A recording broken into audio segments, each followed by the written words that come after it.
মির্জা আব্বাস সাহেবের এখানে শাহজাহানপুর ওনার স্থানীয় এলাকা। গত 50 বছর এটা একটা বর্গা জমি চাষ করেছে, কিন্তু মানুষ মুখিয়ে আছে, তবে তাদের মধ্যে একটা ভয় আছে। রাজনীতি চলে গেছে লুটতরাজ, যারা বিদেশে টাকা পাচার করে বড় ব্যবসায়ী তাদের হাতে। তারা হলো বিভিন্ন এমপি যারা গডফাদারদেরকে পালে, তারা সন্ত্রাসী, চাঁদাবাজি, দুর্নীতি সবকিছু করে, তারা ওইখান থেকে প্রোটেকশন নেয়। এখন ঢাকা 18 নমিনেশন পেপার জমা দেওয়ার পরে সবাই যখন জানলো, সবাই আমাকে মেসেজ দিচ্ছিল যে হাদি ভাই যেভাবে ক্যাম্পেইন করেছেন ওইভাবে ক্যাম্পেইন করাটা উচিত। তো আমি এরপরে হাদি ভাই যেভাবে ক্যাম্পেইন করেছেন, ফজরের পরে মসজিদে যাওয়া, সবার সাথে কথা বলা, আমি ওইভাবে শুরু করেছি। তো আমি ওইটার মধ্যে একটা স্পিরিট পেয়েছি হাদি ভাই কেন এটা করেছেন। আমি যেখানে মসজিদে গিয়েছি, মুসল্লিদের সাথে কথা বলেছি, প্রত্যেকের সাথে হাদি ভাই হলো মুসাফা করেছেন, হাত মিলিয়েছেন। তো হাদি ভাইয়ের এখানে সবাই একটা কথাই বলছে যে সত্যের পথে থাকতে হবে, ইনসাফের পক্ষে থাকতে হবে, এবং যারা এখানে হাদি ভাইয়ের লিগেসি ধরে থাকবে, যারা এখানে হাদি ভাইয়ের মতন কাজ করবে, যারা হাদি ভাইয়ের মতন পথে, তারা বলেছেন আমরা তাদেরকে ভোট দিব, তাদেরকে জয়ী করবো ইনশাআল্লাহ। এবং আমরা মনে করি যে হাদি ভাইয়ের পথে সবারই আসা উচিত।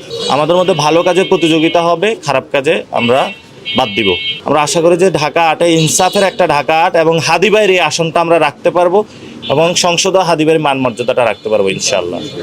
উনি একজন দীর্ঘ সময়কালীন রাজনীতিবিদ, তো কিন্তু আমরা 5 তারিখে একটা ঘোষণা দিয়েছিলাম যে পুরাতন বন্দোবস্ত আসলে আমরা চাই না, এবং আমরা চাই যে হাদি ভাই যে ইনসাফের, যদি উনি ইনসাফ চায় সেটা তো ওয়েলকাম, ইনসাফ না চায় এটা তো আমরা আর কিছু বলতে পারবো না। তবে এবার ইলেকশনে আমরা আশা করি যে এখানে ভালো কম্পিটিশন হবে, এবং মির্জা আব্বাস সাহেবের এখানে শাহজাহানপুর ওনার স্থানীয় এলাকা। আমরা এখানে আজকে এসেছি, ভোটারদের সাথে কথা বলেছি, ব্যাপক সাড়া পেয়েছি। আমরা মসজিদেও সবার সাথে কথা বলেছি, এত সাড়া পাবো আশা করি নাই, কিন্তু মানুষ মুখিয়ে আছে, তবে তাদের মধ্যে একটা ভয় আছে। তো আমাকে অনেকজন চুপি চুপি কানে বলেছে যে ভোট কেন্দ্রে যখন ভোট দিতে যাব তখন কিন্তু আর ভয় পাবো না। তা আমাদের ঢাকা 8 আসনে আমরা মনে করতেছি একটা সাইলেন্ট ব্যালট রেভলিউশন হবে, এবং 11 দলীয় জোট, যেটা ব্যাপক হারে প্রার্থীরা পুরো বাংলাদেশে জিতবে, এবং মানুষ মুখিয়ে আছে ভোট দেওয়ার জন্য।